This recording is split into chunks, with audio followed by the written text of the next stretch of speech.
All right, everyone. Thank you for tuning in to the macro perspective.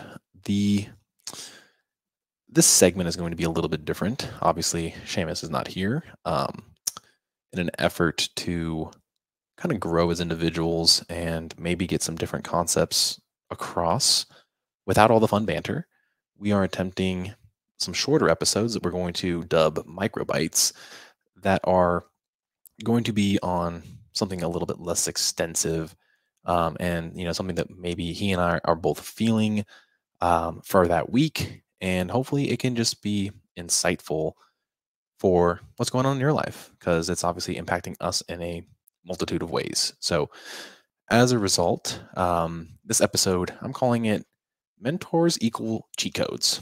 And the reason why I decided to come up with this idea is a mentor is generally a person, such as a coach, that is able to give advice from this third person perspective. And as a result, they are trying to help you observe your goal and accomplish your goal without any of the emotional attachment.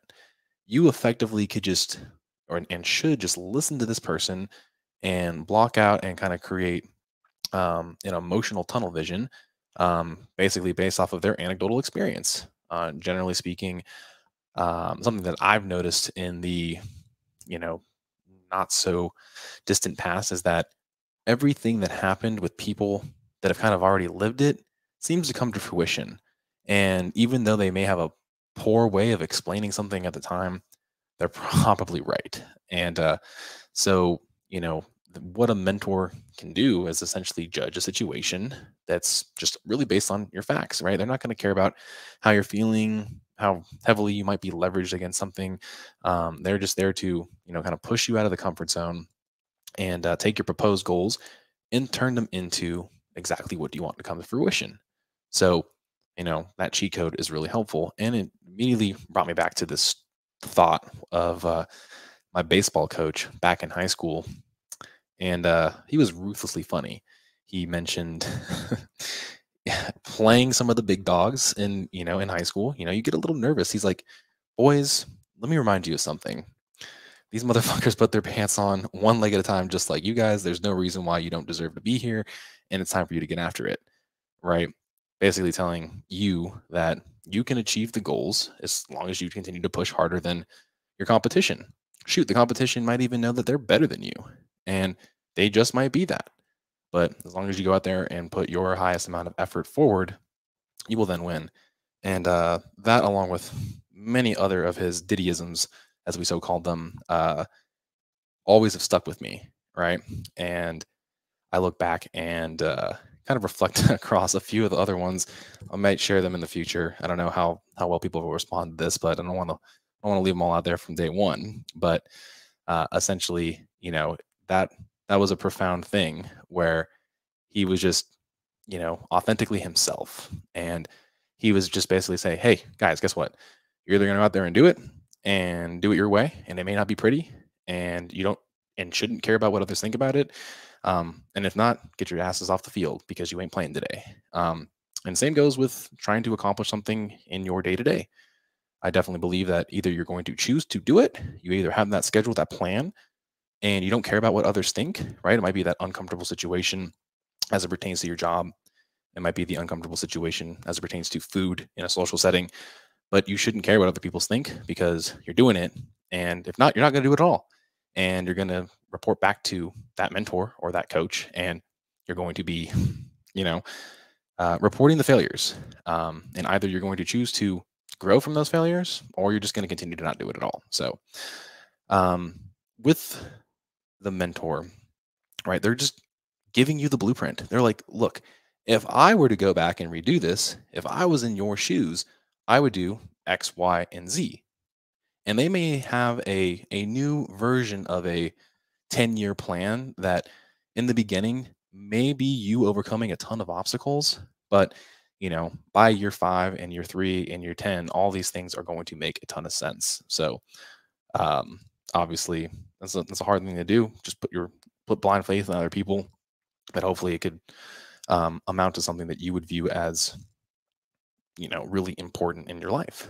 The next thing is that those people are definitely going to be, um, telling you find your niche, right? Become an expert in whatever it is you do, right? And shoot, I had such a hard time because I wanted to serve so many people all the time. I felt like if I wasn't doing a little bit in a lot of things, then I was useless to the world. But when you do become an expert, you become that person that people lean on, and they may refer people your way, and you're like, you know what, I don't work with these people, but I have somebody that will work better for you. And you always continue to be able to instill your value service to others, and that matters. And it doesn't matter if it's just you're the fastest Googler, the fastest data entry person, the fastest person to give a client a result from a visual place, the person that gives all the cheat codes for reading, being able to take tests better, whatever it is in your day to day, right?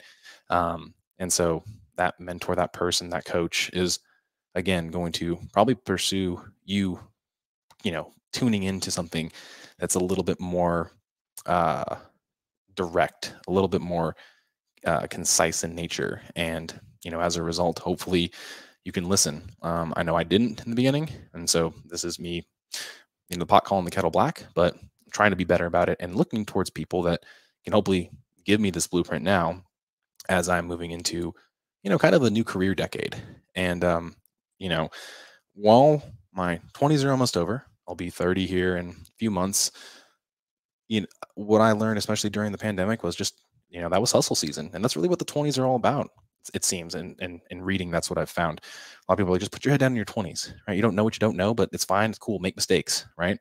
After that, understand that your 30s is really that time to hopefully build a family if that's what you're interested in. Deal with your career network. Be better with people, right?